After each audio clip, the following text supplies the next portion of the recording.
Hey guys, in this video I'm gonna show you how you can purchase motorbikes and other vehicles in Neverness to Everness. It's pretty easy. All you have to do, just open the map and you're gonna see car icons like this. These icons are available all across the map, so you can just go there and purchase any vehicle you like.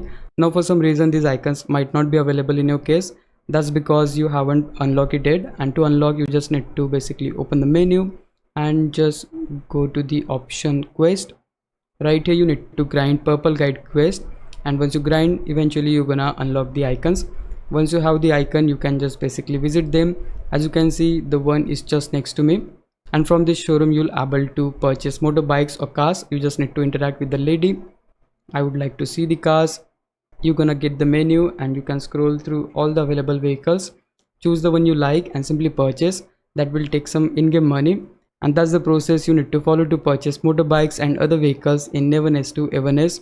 Hope this video helped you out. If it did, please leave a like and subscribe my channel. Thanks for watching.